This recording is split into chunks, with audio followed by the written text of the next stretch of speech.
to day 2 of the Canadian Women in Ocean Industries Leadership Conference. I'm Kelly. I will be co-hosting today, and alongside with us is Allan Dale and the wonderful Honourable Pam Parsons. Pam, how are you today? I'm well, thank you, and certainly thank you for inviting me. It's great to be here. Yeah, we're very glad to have you. Very, very glad.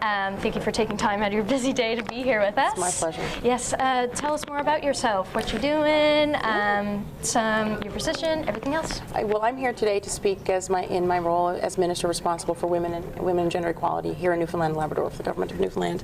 And I was asked to come and speak today at today's conference, and I must say it's these sorts of events and initiatives that are extremely uplifting and really positive, and it really puts it's a great reminder every day of why we're doing this wonderful work. I mean, just that room alone, it's a loaded room with strong women and gender diverse people, and of course there are some men in there as well, and they're here for a common goal, and that's ultimately lifting women and increasing women in leaderships. And I really have to commend the organization and the conference and everybody who's come together for this common goal. It's wonderful. It's great to see so many people here that have the like-minded interests, and that you can add to that as well, which is great. And anything you're excited about recently with your career that helps equity and diversity and everything else? Absolutely. Well, I'm really proud to say that actually we have just introduced pay equity legislation here in the province for the public sector, and also to be carried out through the agencies, government agencies, as well as pay transparency for both public sector and private sector. And the also goal is for the next phase to bring in pay equity in the private sector. And of course that takes great consultation, because it's very important to consult with all stakeholders, so we can put forth the best legislation for the people here in the province. So that's something that last year this time we didn't have that, and this time we have an act, and it's historic, because it's obviously the very first time that pay equity legislation is introduced and implemented and enshrined here in Newfoundland and Labrador. So that's just one thing that we've done recently. Yes, and we're all grateful for it. 100%. Minister, what's the secret sauce here in Newfoundland? It seems like government, industry, academia, they're all working together. Everybody understands that the rising tide floats all boats here. What is it about this place that it works here? Well, first of all, I have to say it's our people. First and foremost, I mean, the people here in this province, you'll travel around the world, around the globe, and you won't find anybody like Newfoundlanders and Labradorians. And I'm very proud, of course, to be a Newfoundlander and Labradorian here from our wonderful province. But it's the people, but we also have a lot of a wealth of natural resources, as you know. And for the first time in our history now as well, we are harnessing wind energy. We've lifted the moratorium on wind, and and as we know, we're one of the windiest jurisdictions in the world. Yes. So there's a lot of great things happening, as well as our mining sector, and of course our fishery. Our fishery has ultimately been the mainstay, the backbone of this province and this industry since the beginning of time here for us as a province. And so there are a lot of great things happening, but again, it takes that will and that determination, and of course the leadership that we have here in our province. And so a lot of great things happening. This is the place to be. Yeah. Let's expand on that leadership piece for a second. Just last week we were at the Newfoundland and Labrador Construction Association. The Premier was on the podcast. There's so many amazing things, and you just named quite a few of them. But it all does come down to vision and leadership, and Absolutely. It seems to be here quite a bit in Newfoundland, in industry, in academia, and certainly in government. There's a lot of vision here. But where does all this come from? Do you have a lens on the horizon that it must be incredibly bright? It is, and you said we have a lot of talented people here in this province in multiple industries.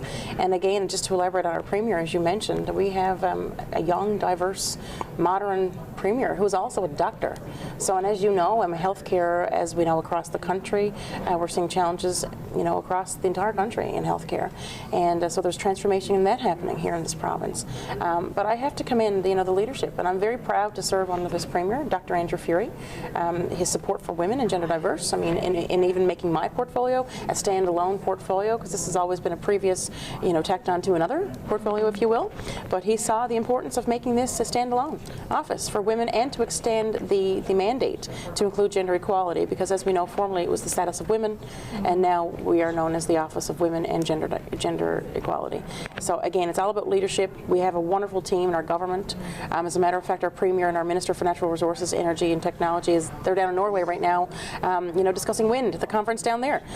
So there's just so many things happening. Immigration's another one that we're bringing. We have a number of Ukrainians that are here. Of course, we've done our duty to step up and to help those people in need, and we're growing our population. And so there's just a lot of great things happening. But again, it always comes down to our people and the wonderful, strong leaders that we have here in Newfoundland and Labrador. Yeah, absolutely. And do you have anything you're looking forward to for the future of Newfoundland and for the future of diversity and inclusion?